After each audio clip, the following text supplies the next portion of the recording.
Assalamualaikum warahmatullahi ta'ala wabarakatuh. Alhamdulillahirabbil alamin. Wa bihi nasta'in wassalatu wassalamu ala rasulil amin Sayyidina Muhammadin wa ala alihi washabbihi ajma'in. Subhanaka la ilma lana illa ma 'allamtana innaka antal alimul hakim. Rabbi shrah li sadri wa yassir li amri wa hlul 'uqdatam min lisani yafqahu qawli. La haula wala quwwata illa billah al-'aliyyil 'azim. Tuan dan puan-puan sidang hadirin dan hadirat sekalian, alhamdulillah kita panjat puji dan syukur kepada Allah Subhanahu wa taala. Dengan izin daripada Allah, kita dapat bersama lagi pada malam ini dalam keadaan hujan yang cukup lebat. Tadi atas highway tadi sampai tak nampak jalan, cukup lebat. Dan waktu ni kalau tuan-tuan tahu, ini merupakan waktu mustajab doa.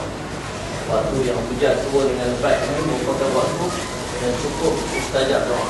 Jadi tuan-tuan kalau ada hajat-hajat tertentu sekarang ni, angkat tangan doa kepada Allah. Kita sengaja waktu mustajab doa. Baik, tuan-tuan dan puan-puan sekalian, kita sambung pengajian kitab kita. Kita masih membicarakan perihal mata, salah satu daripada anggota yang dikurniakan oleh Allah, yang dibincangkan oleh pengarang kitab ini. Mula-mula sekali benda yang nak kita jaga supaya membawa kepada bersihnya hati kita, supaya amal yang kita buat itu menjadi bersih kepada Allah. Tuan-tuan, pasal apa nak bincang tentang anggota ni? Pasal tuan-tuan sekalian, kitab yang kita mengaji namanya kitab Tasawuf. Kitab Tasawuf ini ialah salah satu daripada cabang-cabang ilmu yang nak bawa supaya segala amal yang kita buat diterima oleh Allah Subhanahu wa taala. Amal kadang-kadang kita buat sah dah, sahih dah, mengikut kepada rukun-rukun yang telah ditetapkan, pun belum tentu diterima oleh Allah. Sebab apa? Sebab niat ataupun hati yang hati kita ni, kita buat ni subhanallah, buat amal itu bukan kerana Allah. Hati kita ni kotor, keras, subhanallah SWT. Jadi amal itu kadang-kadang tak jadi pergi kerana Allah. Buat amal tu kerana tunjuk kepada manusia. Buat amal tu sebab nak tunjuk kata kita ni baik. Buat amal ni tuan-tuan sekalian kerana yang lain selain daripada Allah Subhanahu wa taala. Pasal apa jadi macam tu? Pasal hati kita ni rosak, hati kita keras. Pasal apa hati kita keras? Berpunca daripada amalan-amalan yang kita buat, daripada anggota-anggota yang dikurniakan oleh Allah kepada kita. Tangan buat maksiat, hati jadi hitam. Kaki berjalan ke tempat maksiat, hati jadi hitam. Mulut bercakap benda-benda yang tak sepatutnya kita cakap, hati jadi hitam. Mulut makan daripada benda-benda, bawa kepada perut, daripada makan-makan yang haram, syubhat dan sebagainya, membawa kepada hitamnya hati. Yang akhirnya tuan-tuan, hati kita hitam, amal yang kita buat tuan-tuan tidak menjadi manfaat. Yang bermaharaja lela dalam hati kita itu ialah tuan-tuan, dia bagi apa? Apa ni Musalli alaihi zaman? Dia panggil kelakuan mazmumah di sisi Allah. Sifat-sifat mazmumah. Apa dia sifat mazmumah? Yang antaranya riya, takabur, ujub dan sebagainya. Berpunca daripada anggota yang Allah bagi ke kita. Dan yang paling utama anggota daripada mata. Sebab mata ni lah tuan-tuan membawa kepada apa? Tangan boleh buat sesuatu. Punca mata ni lah bercakap pada tak elok.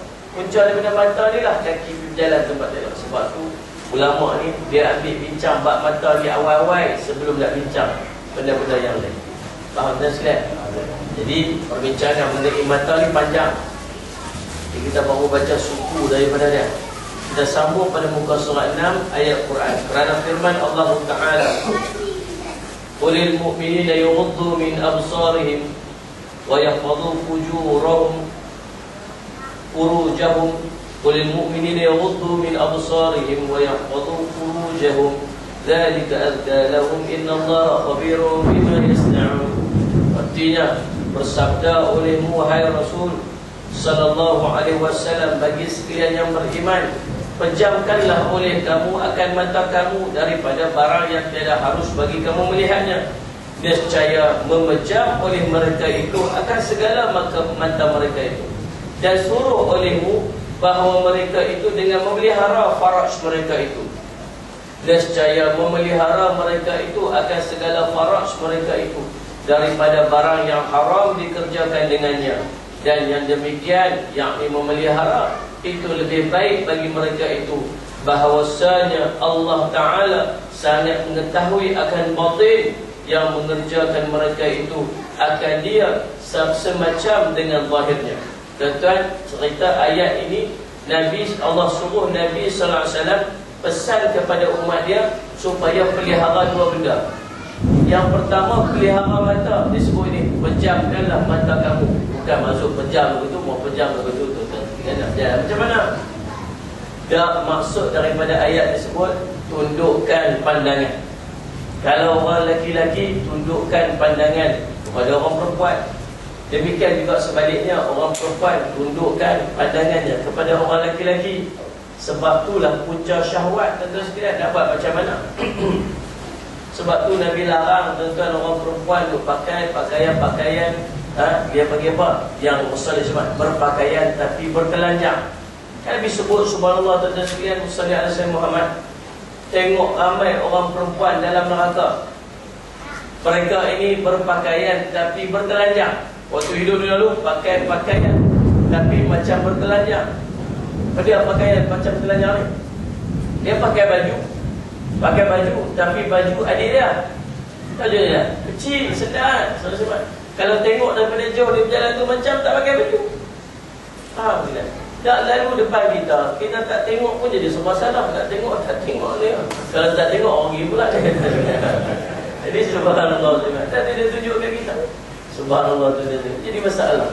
Dia kata ustaz tak apalah, oi jangan main-main. Ustaz pun macam apa jugalah. Lelaki serupa macam kan. Subhanallah. Mak kata ustaz ni kata apa? Saya ni okey.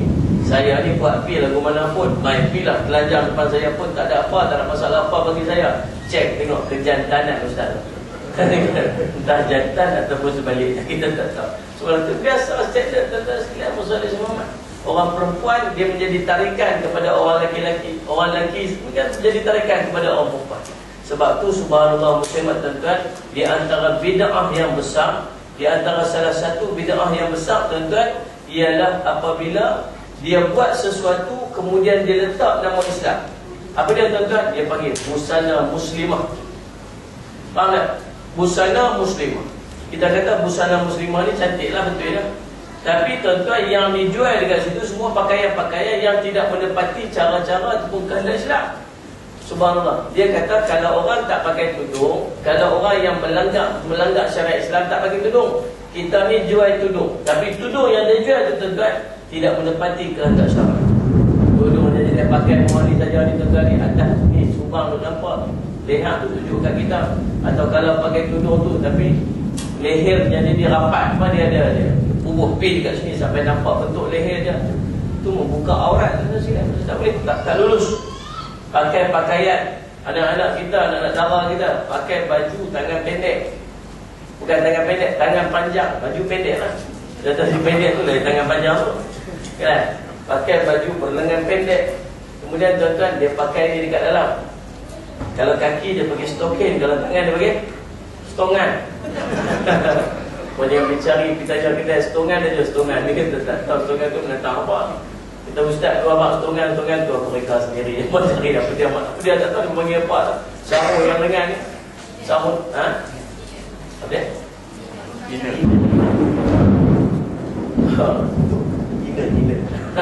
Sama dengan dia sebab apa? Betul sekalian. Dah lulus dah pakai ni. Tak boleh pasal dia mengikut bentuk badannya. Pakai t-shirt, pakai yang ni, dia kata cukup ni tutup aurat. Tak tutup aurat. Inner ni pakai kalau kita pakai baju kurung. Ingat, aurat perempuan ni sampai sini. Tapak tangan dan belakang tangan ni kira sebagai aurat. Jadi tuan-tuan bila dia pakai subhanallah pakai ini, jadi dia pakai baju di luar, baju kurung. Jadi kalau dia angkat tangan apa semua, baju diturun, dia masih ada tutup di sini. Fungsi dia untuk duduk di dalam, menutup. Kalau terbuka aurat tu. Faham tak? Yang ni dia pakai yang tu saja, sedangkan atas ni dia pakai baju berlengan pendek. Tak boleh, tak boleh. Besar semua. Tu. Kemudian tudung pun kena melepasi dada. Itu syarat Nabi Muhammad. Anda sekalian. Lepas tu tak boleh buat sanggul tinggi-tinggi, menarik perhatian. Baik, subhanallah. Tuan-tuan dan puan-puan sekalian, demikian juga lelaki. Lelaki pun serupa. Aurat lelaki ni tuan-tuan ni daripada pusat ke lutut. Kita duduk di rumah kadang-kadang dengan anak bini kita tuan-tuan, kita dengan bini kita tak ada masalah apa. Kita dengan bini kita tak ada masalah apa tuan-tuan. Nak pakai baju muslim, bini kita nak pakai beli dress, naik gown ke apa semua, pakailah, tak ada masalah apa. Cuma nanti bila bini kita pakai, dia kata apa? Kita apa hidup buka apa. Dulu cantik waktu baru menikah, sekarang ni tak cantik lah. Baik, subhanallah sebab pakai tuan-tuan sekalian, tak pakai apa pun tak apa, bahkan jadi pahala pula tu. Kalau lelaki dengan bini, masalahnya kita dengan anak-anak kita. Ada kita duduk tengok TV ni, AJK masjid ni, pakai senok pendek, subhanallah, tu dia berselang dekat tu, depan TV tu, berselang dekat TV tu. Tuan-tuan, tu aurat. Anak dia tengok betis, tengok paha dia, tu aurat tuan-tuan sekalian. Beringat dia lah tuan-tuan sekalian. Baik, tuan-tuan, maksudnya Nabi suruh apa? Tundukkan pandangan. Jangan tengok benda yang lebih daripada yang sepatutnya. Demikian juga orang perempuan, tunduk pandangan. Yang kedua, Nabi suruh apa? Jaga faraj. Jaga faraj ni apa? Jaga maruah. Subhanallah, salli ala sayyidina Muhammad. Bukan sekadar jaga faraj, jaga kemaluan daripada daripada melakukan perkara yang dilanggar oleh syarak. Demikian juga menjaga maruah diri dan keluarga dia. Tuan-tuan, subhanallah, salli ala sayyidina Muhammad. Orang perempuan, dia wajib jaga benda yang berlaku di dalam rumah dia. Waktu seorang daripada muslimat pergi komplain, bukan pergi komplain, pergi mengadu kepada Nabi sallallahu alaihi wasallam, ya Rasulullah, suami-suami kami ni mereka boleh pergi berjuang jihad fi sabilillah, mereka boleh mati syahid. Suami-suami kami ni boleh pergi usung jenazah-jenazah, mereka dapat pahala mengusung jenazah, bawa pergi kubur sebagainya. Kami ni tak boleh nak dapat pahala yang macam tu. Lalu Nabi SAW kata apa? Kamu boleh dapat pahala yang seumpamanya. Syarat dia apa? Tak payah pergi berjuang, tak payah pergi berjihad pun tak apa, tak payah pergi usung jenazah pun tak apa. Syarat dia apa? Yang pertama, taat kepada Allah. Yang kedua, taat kepada Rasul. Yang ketiga, taat kepada suami. Yang keempat, jaga maruah, jaga faraj, jaga kemaluan. Tuan-tuan sekalian, muslimat. Pertama, taat kepada Allah. Yang tu insya-Allah. Yang kedua, taat kepada Rasulullah. Okey. Taat kepada suami selagi suami tak suruh buat benda maksiat. Walaupun suami itu subhanallah musalli alaihi wasallam tak semayang dia. Walaupun suami itu kadang-kadang subhanallah cukup menyakitkan hati. Ustaz, saya ni tak mau baca kopi dah kat suami saya. Pasal apa? Pasal dia ni tak mau semayang. Suruh buat macam-macam lah, tapi suami saya tak mau sembahyang juga. Saya tak mau baca kopi kat dia sampai bila-bila. Tuan-tuan sudah bersama. Dah, selagi suami tu suami dia, selagi tu dia wajib taat pada suami dia. Selagi suami dia tak suruh dia melakukan perkara kemaksiatan kepada Allah. Rambut tu, tudung tu tak cantik lah, buka buang lah, buang lah tudung tu, tak payah pakai lah. Kalau sampai dia suruh dia tu, tak wajib taat. Faham tak? Tapi dia boleh minta. Pejabat agama minta pergi mengadu, beritahu kata suami dia ni orang yang taat kepada Allah, boleh mengadu. Selagi tak bercerai, selagi itu dia wajib taat kepada suami dia. Faham tak sekalian? Soal simak. Cerita dia. Yang suruhnya tuan-tuan, masalli ala sayyidina Muhammad, menjaga maruah keluarga. Maksudnya benda yang berlaku dalam keluarga tu jangan cerita orang. Kita ni tuan-tuan, masalli ala sayyidina Muhammad, ada Facebook, kelih sikit dengan lelaki tulis dalam Facebook. Oh, kawan-kawan tukang backup banyak. Tukang like. Saya tahu lah, saya ni tak macam dulu lagi. Tu dia kat situ. Orang tahu tu keleng lelaki tu. Lepas tu lagi kawan like. Dapat 14 like, 15 like. Subhanallah. Kata sekalian, kawan-kawan tukang backup. Baik, subhanallah. Bergaduh dengan suami, kita bergaduh tu dah tengok sah. Kan? Pagi-pagi berkelahi pasal apa? Suami suruh baca kopi. Mau baca kopi sama. Kopi tak ada abang ni. Apa kopi pun tak ada. Dia kata tu. Kelekeh kopi tu je.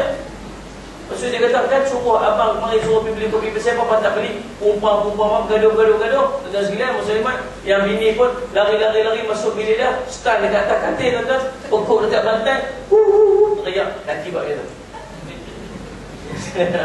Itu standard tu. Subhanallah. Yang lelaki tu tuan-tuan, marah-marah start motor pergi kedai.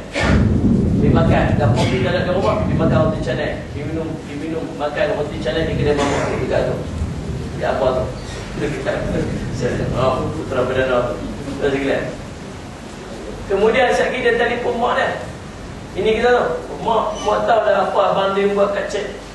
Pasal kopi yang marah cik macam-macam. Lain tu kata macam-macam. Dalam mak dia tu kata apa? Mak dia kata apa? Aku dulu kata dah. Daripada dulu aku dah berkenan. Aku tak berkenan dekat dia tu. Nikah 27 tahun dah. Aku dulu aku dah apa dah. Aku tak berkenan dekat dia tu. Aku berkenan dekat tu. Seorang lagi tu pun semua. Lepas tu pergi abang kat ayah dia pula. Panggil ayah dia. Dia kata hang tahu tak ayah? Ayah tahu dah apa tu buat dekat anak kita apa semua tu. Dia pun gaduh semua. Yang ayah dia pula tu dihamak dekat mak long dia pula tu. Dia pun tu kat sana gaduh pula dah. Dia pun tu tak habis gaduh pula. Yang mak long tu pula pergi cerita dekat aku. Orang menakan dia pula bersoal lagi tu. Tuan-tuan panjang. Kita ni segi ni tuan-tuan sekalian sama duk pukul muka tu. Yang lelaki tu sama duk makan roti canai. Isilah. Pagi-pagi ni dia hari satu baca apa semua. Dah jumpa yang roti dua biji. Boleh rumah. Mungkin tertarik sekali satu. Balik rumah dah sampai rumah. Mak, abang minta maaf lah. Abang silap sikit tadi ni. Minta maaf lah. Jadi kita sesiap tahniah. Abang minta maaf lah semua. Salah abang ni pun semua. Tak apa abang okey. Tak apa abang semua. Selesai. Kan dah puasa. Tak ada malam minit. Tak ada setengah jam. Selesai lah. Yang cakap lagi tu. Betul tak? Pak Lu tak habis lagi. Pak Melakar dia tak habis lagi. Tuan-tuan Lu merawit lagi. Semua. Nampak tak?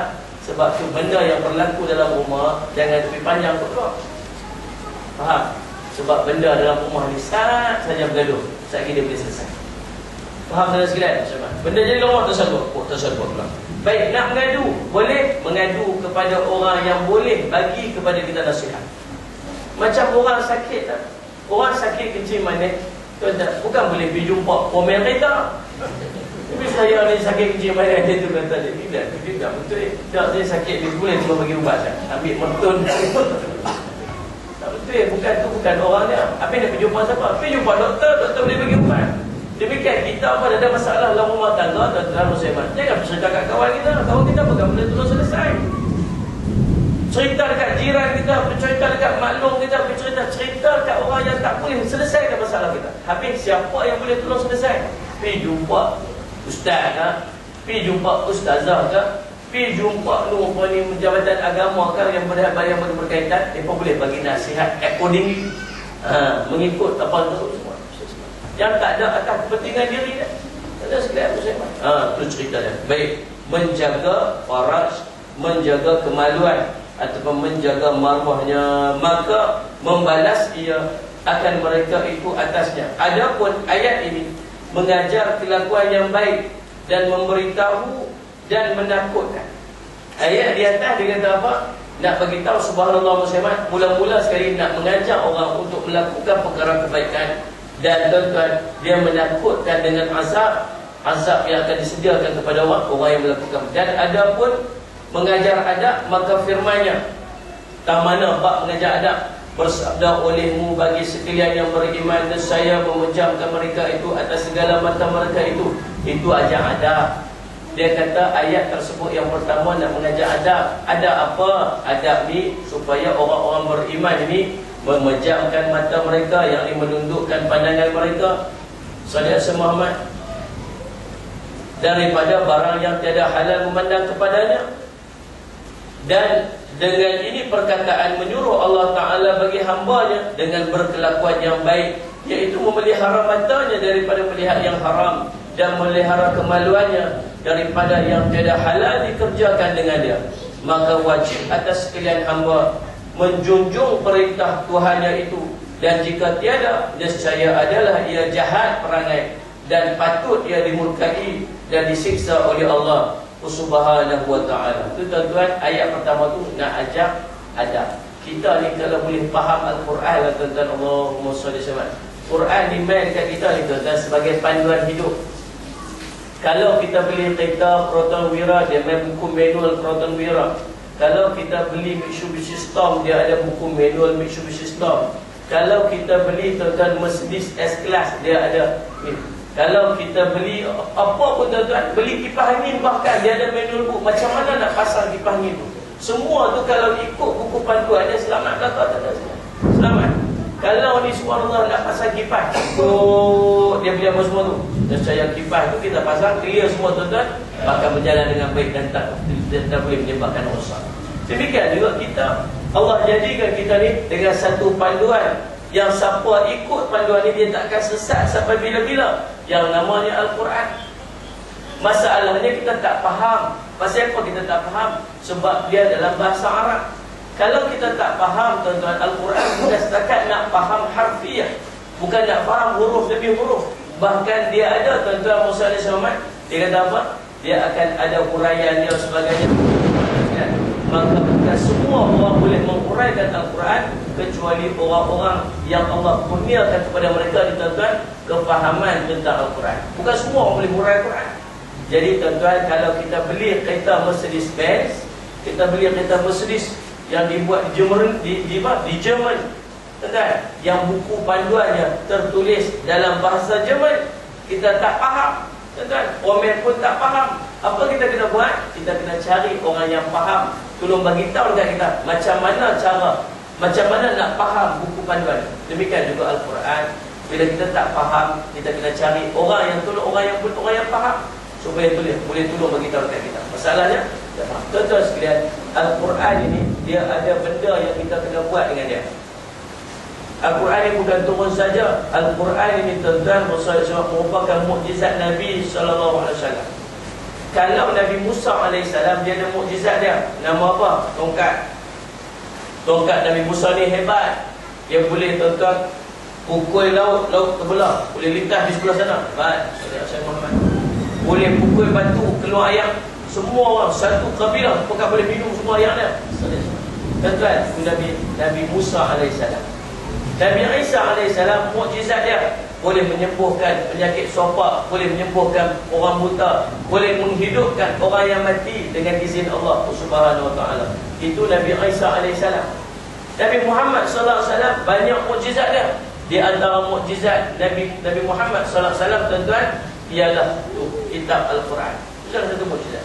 Tuan-tuan, mukjizat ni Allah bagi mengikut kepada kesesuaian tempat, waktu. Kalau zaman Nabi Musa AS, mukjizat dia tuan-tuan, tongkat boleh jadi ulang. Pasal apa? Waktu tu masyarakat nilai al-sihir sebagai orang yang tinggi dalam masyarakat. Al-sihir boleh buat magic tu, magic ni apa sebagainya, ilmu hitam buat apa sebagainya. Orang ni orang yang pandang tinggi masyarakat.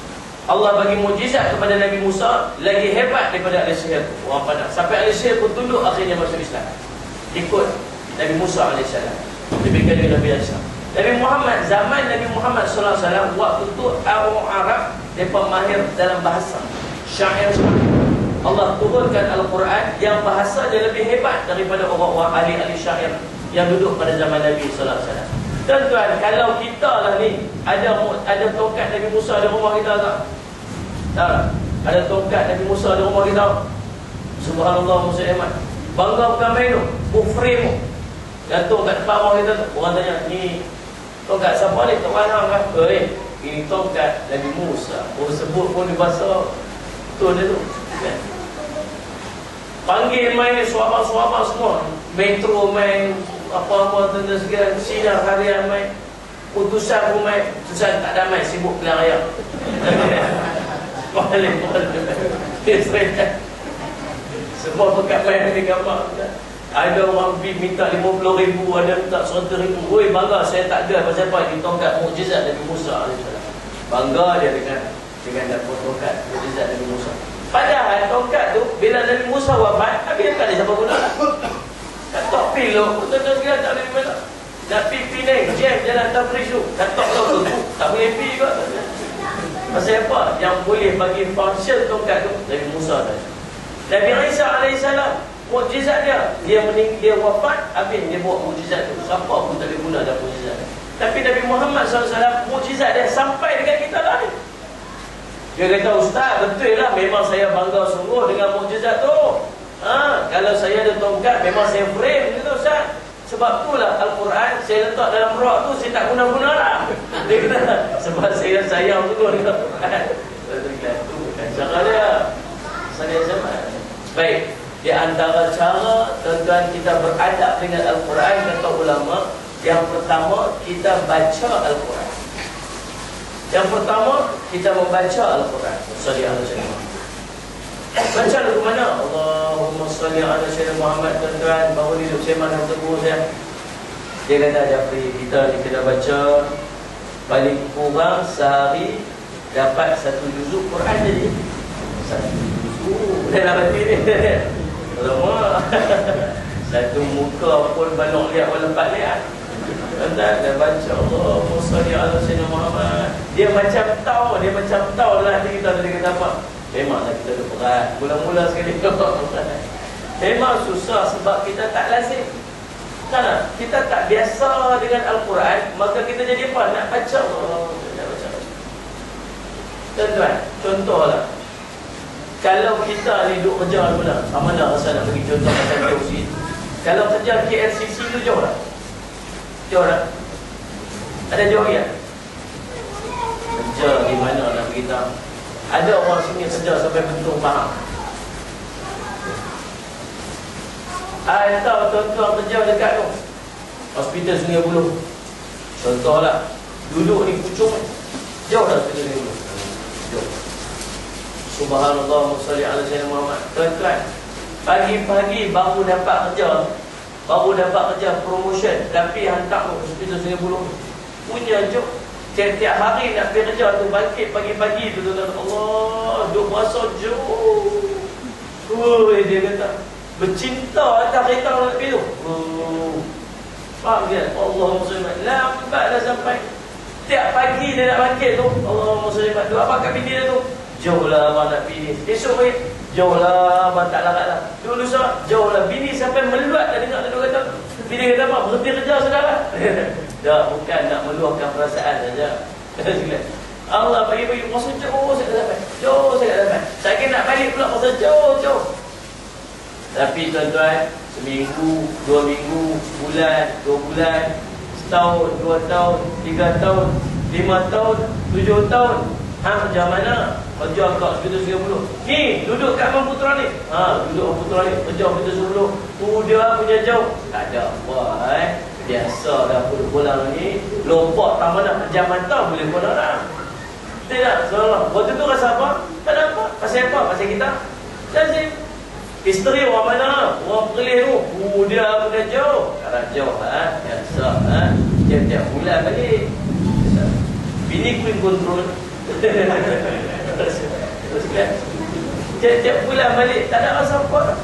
Saya ada pulang. Tiap-tiap minggu. Tiap-tiap sebulan 2 kali je pulang balik. Tak ada apa lah tuan-tuan. Dia merasa macam dekat. Pasal apa? Pasal selalu bulan 2 kali. Pasal dekat. Pasal apa? Pasal lazim. Demikian kita dengan Quran. Demikian kita dengan amal-amal yang lain. Seorang alim tentang ulama, waliullah, dia kata apa? Aku nak rasa manisnya bertahajud itu. Nak dapat rasa manisnya tahajud itu setelah aku buat mujahadah 20 tahun. 20 tahun mujahadah. Baru nak rasa manis tahajud. Bukan lekat, manis. Faham tak? Seronok sembahyang tu, subhanallah. Nak dapat seronok yang manis sembahyang 20 tahun mujahadah. Mujahadah ni apa? Lawan nafsu, lawan syaitan, lawan mengantuk, lawan keselimut, lawan bini. Bini pun kita nak bagi dia tangan kita, tak boleh hujan. Bagi apa? Takut apa? Takut kata. Kata tak boleh. Dia apa saya? Bini nak bagi lagi tak? Baik. Lawan 20 tahun. Kita demikian dalam Al-Quran. Hari ni nak baca Allahumma salli ala dia aja. Lagi satu, pasal apa kita lambat baca? Pasal kita tak lancar. Betul. Alhamdulillahillazi anzala ala abdil abd. Macam tu. Bila nak habis? Tu dia berasa lebih lambat. Lambat dia berasa. Tapi cuba baca Yasin. Yasin wal Quranil Hakim innaka laminal mursalin. Baca betul. Surah Al-Mustaqim baca. Tidak. Subhanallah sebab main-main lambat-lambat tengok tu kitab Yasin kat depan tu. Dia main-main duduk sebelah sini, duduk. Bayar duit tak apa baca. Muhyiddin Yasin wal Quran. Tidak ada kan dia ya.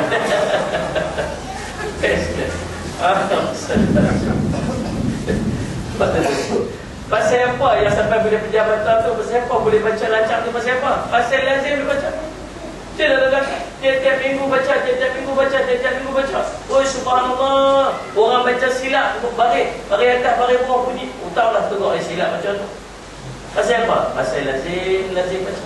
Tuan-tuan perasan tak kita dengan surah Al-Baqarah? Perasan tak kita dengan surah Al-Baqarah? Lancar tak? Banding dengan surah yang lain. Surah Al-Baqarah lancar tak? Lancar. Pasal apa lancar surah Al-Baqarah? Pasal tiap kali masuk Ramadan, yang tu mula. Tidak. Oi, tahun ni nak khatam Al-Quran ni. Mula hari mula tu, malam mula masuk Ramadan tu. Bismillahirrahmanirrahim. Alif lam mim. Dzalikal kitabul la raiba fihi hudal lil muttaqin. Dah seminggu. Tidak. Lepas tu dah mula satu juzuk, kemudian 3 serat juzuk, lama-lama apa semua main 15 Ramadan salam dah. Minta maaf lah, kita jumpa tahun depan. Lebih sampai 1000 biji tak siap lagi. Tidak ada.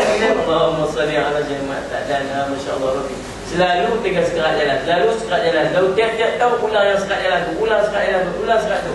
Akhirnya apa? Akhirnya surah Al-Baqarah kita lebih lancar daripada surah-surah yang lain. Betul tak tuan-tuan? Perasan tak? Macam tu Quran, subhanallah. Cuba bayangkan kita buat lagu mana? Tiap-tiap hari kita lazimkan diri kita dengan Quran.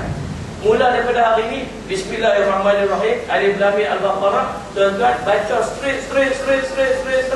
Esok sambung. Mujahadah, istiqamah. Sampailah Qul a'udzu birabbin nas.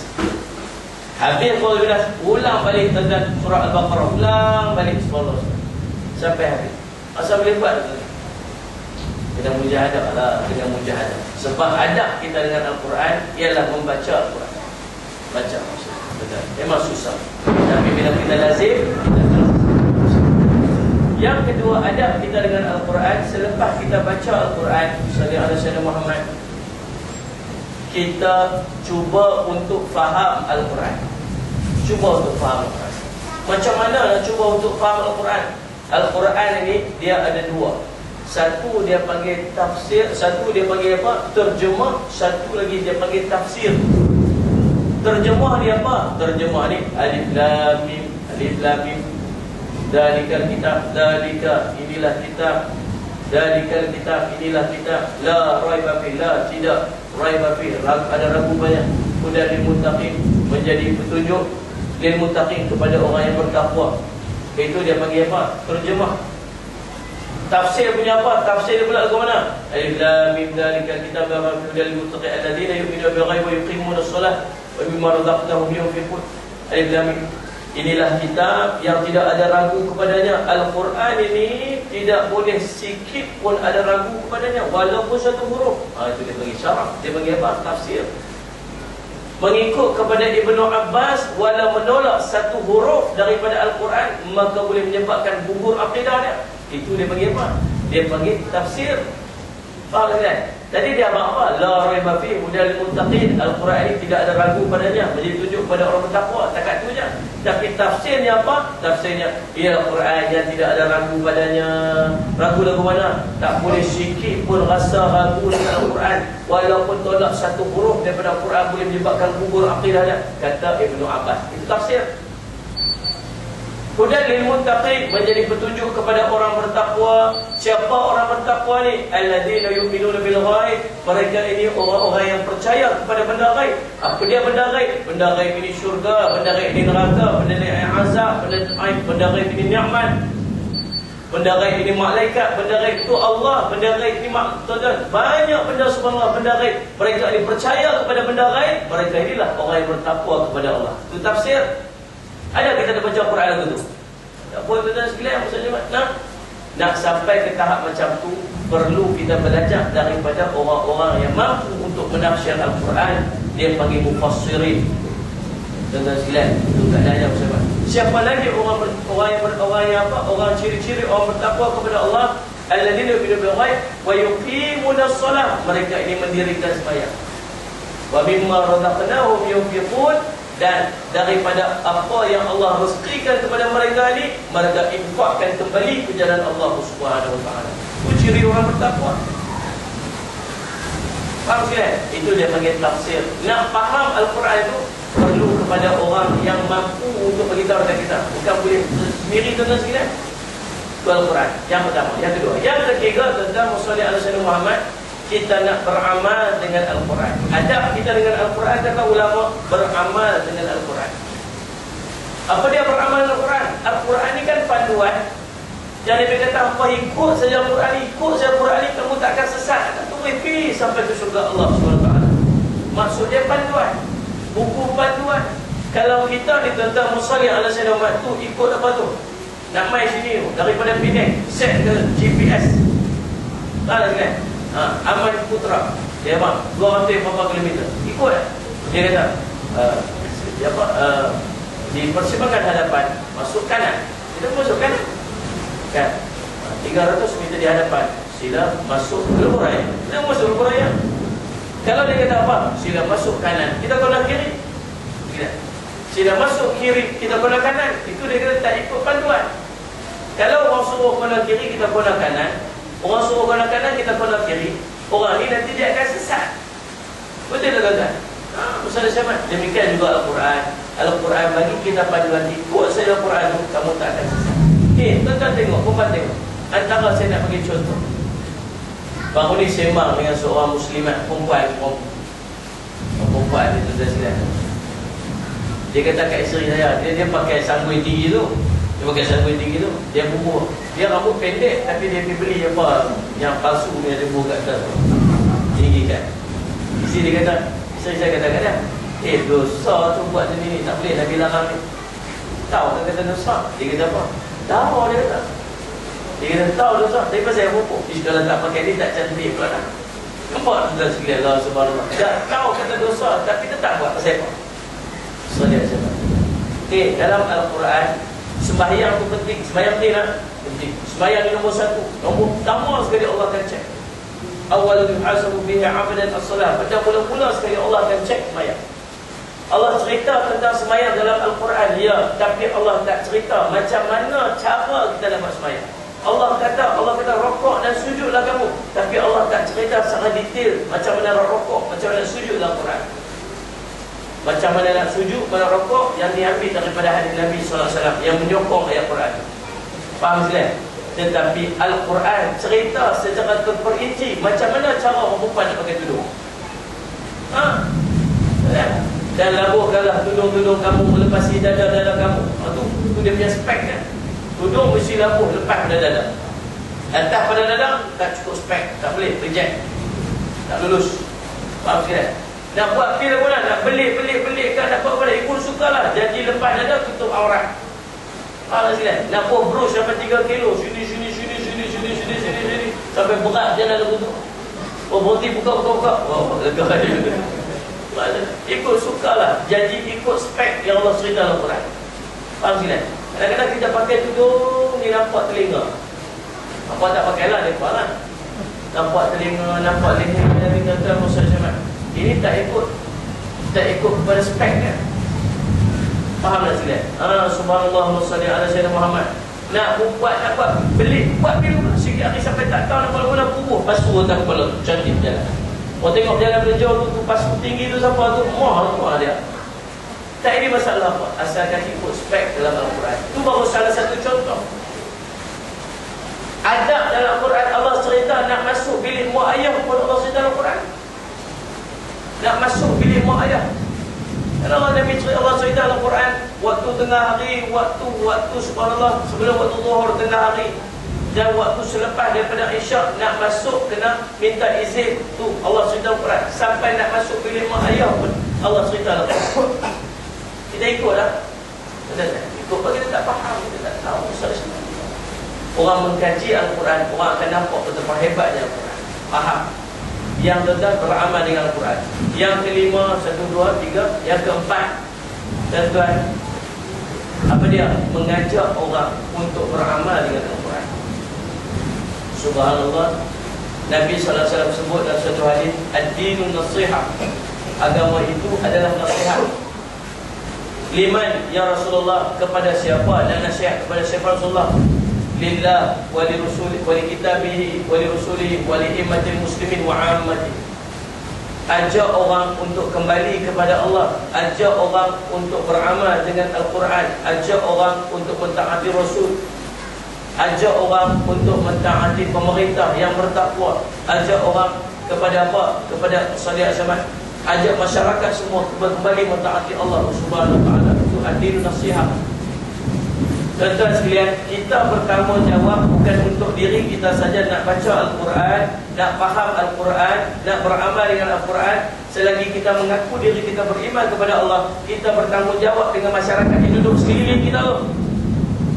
Maksud adil nasihat apa dia? An-nasihat itu apa? Mengharapkan kebaikan yang sama macam mana kita mengharapkan kebaikan kepada kita ni, kepada sahabat ataupun saudara kita. Kita nak masuk syurga dengan amal, kita tak mau buat dosa saat kita masuk neraka.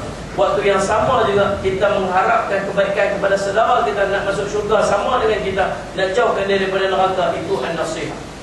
Dan di antara tanggungjawab kita tuan-tuan ialah untuk mengajak masyarakat untuk kembali berpegang dengan Al-Quran.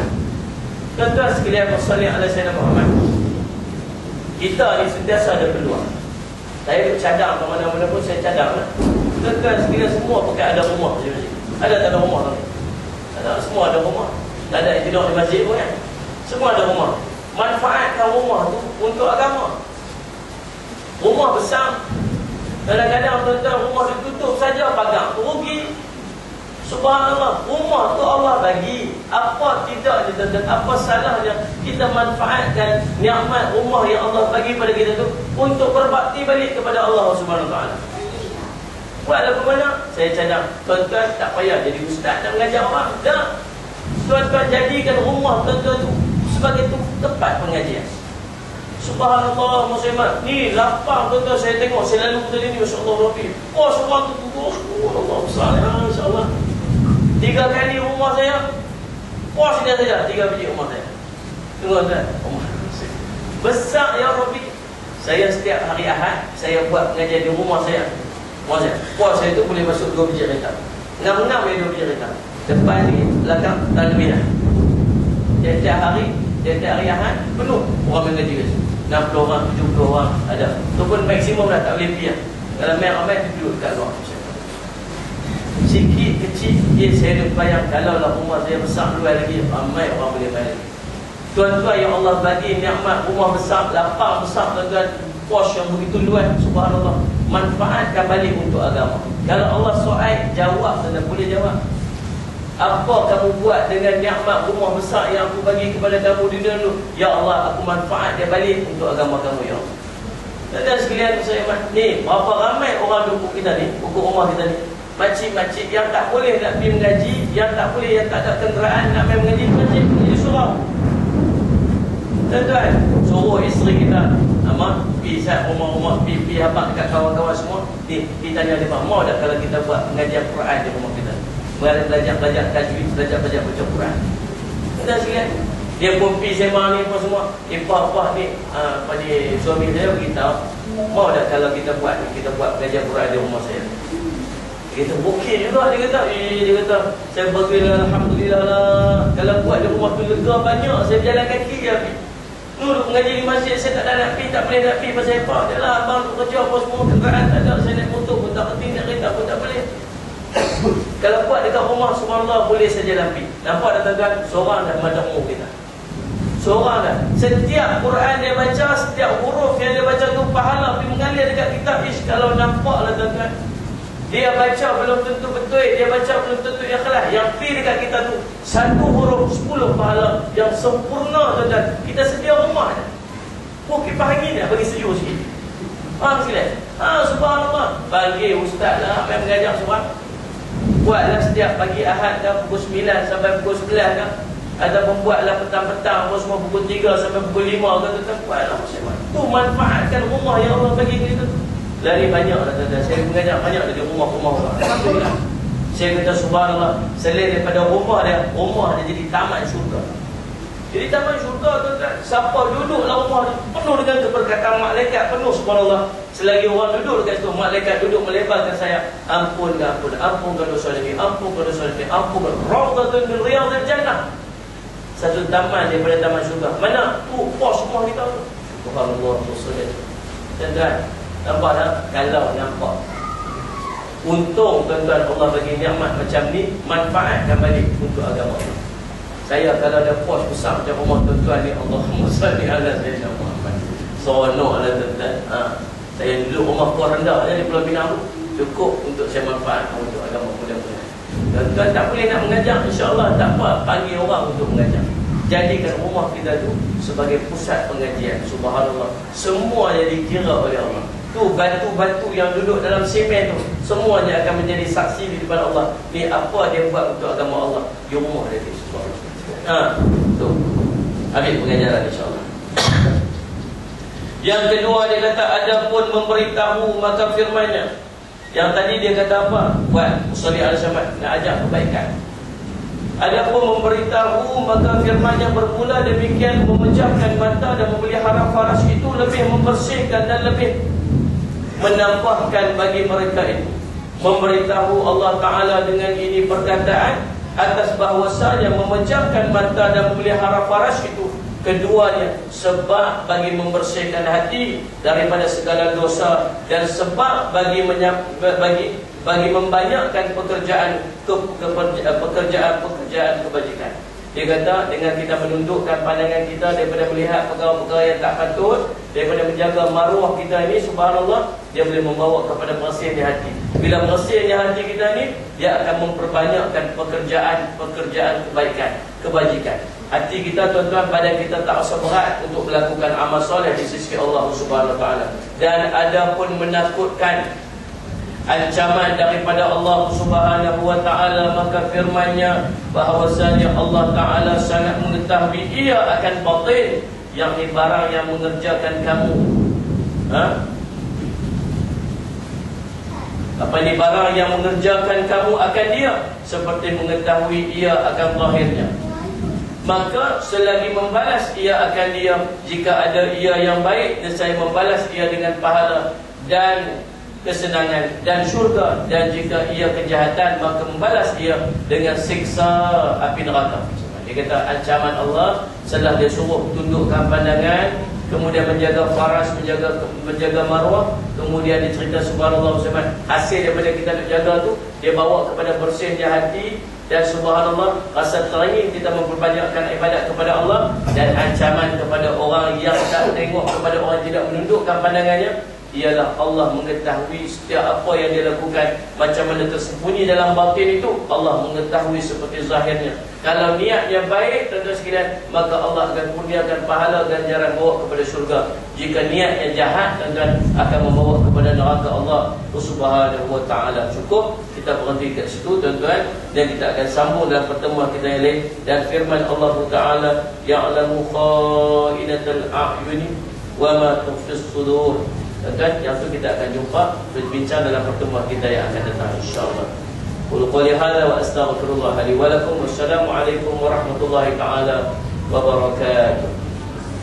Bismillahirrahmanirrahim. Alhamdulillahirabbil alamin wassalatu wassalamu ala asyrafil anbiya'i wal mursalin sayyidina Muhammadin wa ala alihi washabbihi ajma'in. Allahumma faqihna fid din wa 'allimna at-ta'wil waj'alna min ibadati as-salihin ihdinas siratal mustaqim. Allahumma arina haqqan haqqan warzuqna ittiba'ah وأرنا باطلا باطلا وارزقنا اجتنابه وصلى الله على سيدنا محمد وعلى آله وصحبه وسلم. الحمد لله رب العالمين والله سبحانه وتعالى